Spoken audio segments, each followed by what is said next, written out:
Alright guys, so we got another match here between me and my friend Fal. We decided to do some Sakazuki versus Enel testing, some OP05 throwback here.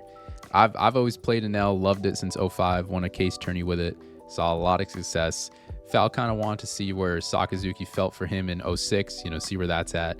I decided to put Enel on the back burner for '06 just because it felt a little too slow, didn't really get too many new tools outside of Reject and Okiku, which are great cards, but I don't think it necessarily accelerates, that game plan that Enel kind of likes of stalling out a bit.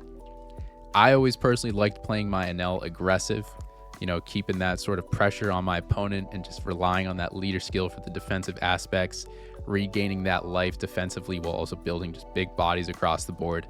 That's pretty much how I liked playing it. So in this matchup, I opted to go first, won the die roll, decided to go first, just to kind of keep that pressure up on my opponents. I like swinging first, getting that aggression, and Fal here, brand new play, turn 2 Dawn, pretty typical, picks up that Hound Blaze, and he's already cycling, getting Rebecca in the trash, which means he more likely has one in hand. And as Enel here, we just decide to swing 8 off the rip. There aren't too many good 3 Dawn plays, so we just want to get that point of damaging guaranteed. He's not gonna counter out of this. He'll just take that, get an extra card to hand. They don't mind going down to 3. They don't mind going down to 2. So we pretty much just swing 8 and just go from there. And so now he's cycling. He already ditched the Hina, so he's got combos set up in the trash. Play Tashigi, got the Great Eruption. So we know for a fact, no matter what we play next turn, it's pretty much gone in one way or the other. And so he's just going to use this brand new here to swing 5, swing 6. And as an L, I see no reason just to not take these. If we can get some triggers out early, that's a plus. We get the Shirahoshi here, get some card cycle going, trying to fix our hand a little bit. Kind of just trying to take it as it is. We get more cards in hand. As an L, you're pretty defensive. And against Sakazuki, from my experience, they aren't really able to kill you until past your 9 Dawn turn. There's very little chance that they can just blitz you out the game. They could wall you up out the game and combo you out the game, but to blitz you out the game, very rare. And with Enel as your leader skill, you already got that defensiveness inherently. So 5 Dawn, pretty simple. Swing lead, play Gadatsu. We clear the brand new just so it's off the board. We don't have to worry about those pokes. And at this point, we know our Gadatsu isn't sticking around, but we have no choice but to play it. We have to get that clear off the board and really just try to alleviate some pressure. We see him ditch the Lucci here, which is really big because that just kind of, in my mind, solidifies, yeah, we're going to get Great Eruption, Hound Blaze, and we have to take 2 swings here. And really just kind of deal with that pressure. And so he's debating like, all right, what order do I want to do this? Swing 5 with the lead first, check what happens. And here we get an Onami trigger, which the reason behind using that is that way I pop the Chi, his Hound Blaze target is gone, but he's got the follow-up play, just play the Lucci and kill my Gadatsu, and he develops a pretty strong body in the meantime. Also has the 1 extra Dawn for the Tashigi, so he more or less had a better turnout than even if he was just going to Hound Blaze and put it on the Tashigi. If anything, this was a better play. I couldn't have known he had the second Lucci in hand. I saw him ditch 1. So that's pretty much why I decided to pop the Shigi. But on our 7 Dawn turn, really straightforward. Just 5 with lead, 7 with Rushanel. Rushanel's a great card in this matchup. Very sticky on the board, hard for him to remove. And he's coming up on this 8 Dawn turn here. So if he wants to go Moria, it'll have to be a Lucci pop, which we can guarantee, save our Enel character with its own skill. And we know that the rest of the numbers he's swinging with for the turn are all 1 card guardable, so we don't have to worry about him trying to out it twice if he went the Gecko route.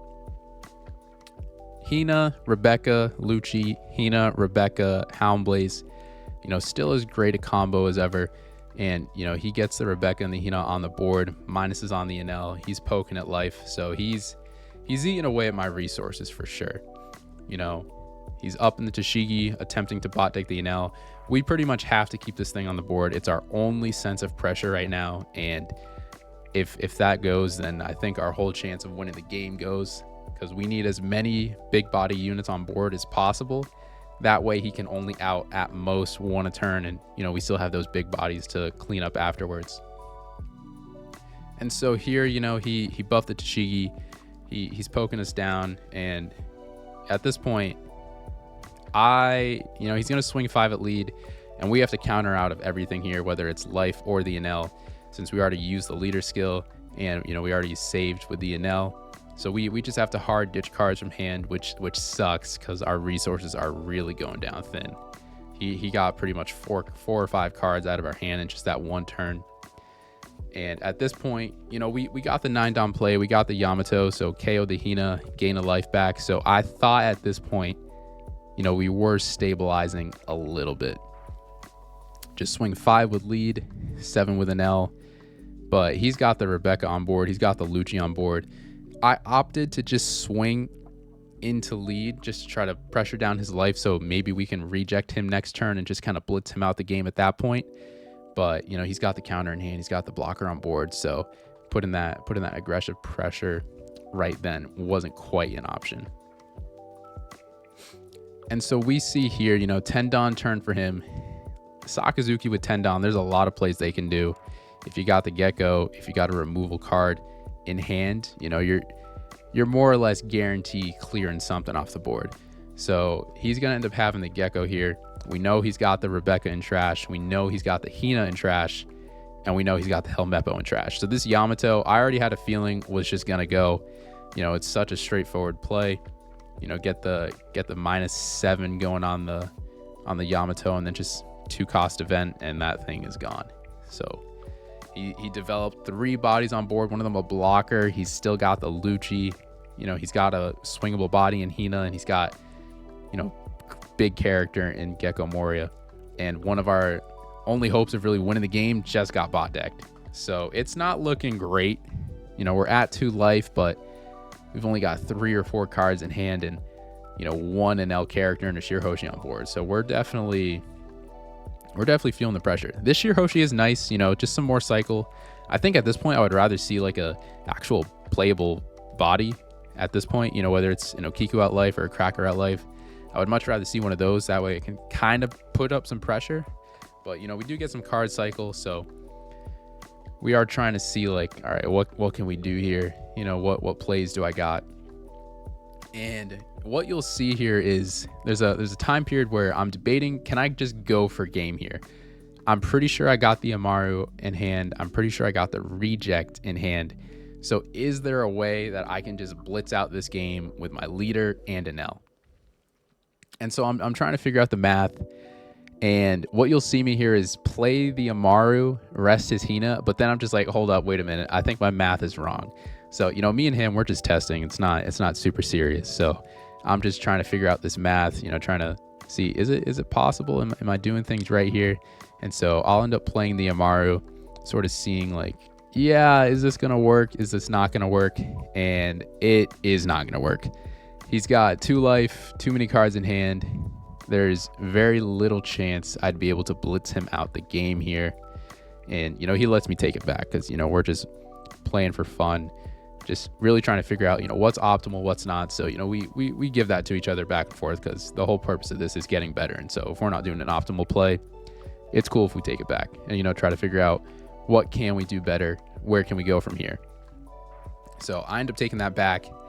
And my next play is pretty much, can I recover a life to keep myself afloat for 1 more turn, or do I have to opt to remove something from his board? And so that Gecko Moria on his side, if that thing sticks around, my Enel character is just guaranteed gone, because whether it's a removal spell, a Lucci takes up the 1 instance of protection on the Enel character, he can just swing big into it with the Moria, and at that point, like, my only pressure on board is gone. So I opt to go 7-7 at life here. Just try to pressure down that 1 more life. See if we can just inch ever so closer to kind of putting him in reject Amaru position where he can't block her up safely. He can't rely, on his life count. So we're just trying to fish that 1 more damage. But, he's got a 2 life. He's got a pretty decent sized hand. He's got a huge board. So he's comfortable taking that here. And so what I opt to do is I have an 8-drop Katakuri in hand, and that leaves me with 2 choices. Either recover with a Shirahoshi or remove one of the characters on his board and put it back to life. If I go the Shirahoshi route, you know, I'm living another turn pretty much guaranteed, because that he has to do 4 hits of damage. You know, I still have 4 cards in hand. We'll get the Shirahoshi cycle, so I can probably live guaranteed 1 more turn. But the other fact is, you know, if I don't get rid of this Moria, you know, my character Enel is gone. I have to worry about, you know, all this pressure. So it's a lot. It's a lot. And so I opt to remove the Gecko off the board, which effectively gives him another turn to still play the game. You know, I put in all that effort to try to get him down to 1 life, rejectable. And I think this is one of the 2 misplays I do in this game. I do think I should have just put the Shirahoshi back to life, get some more cycle. Maybe I can just give myself an opportunity, and that way I'll have the Enel, I'll have the Katakuri on board. He'll be at 1 life. I have the Amaru and reject in hand. I think that would have been the better choice, but you know, I tried to extend the game 1 more turn, and I think that ends up backfiring on me here, because you know, he great eruptions this turn. He's got a lot of combo power in that trash here. He's got the Moria in hand, so we can just expect, you know, a Minuser as well as a Lucci attempt to clear, whether it's Katakuri or Enel.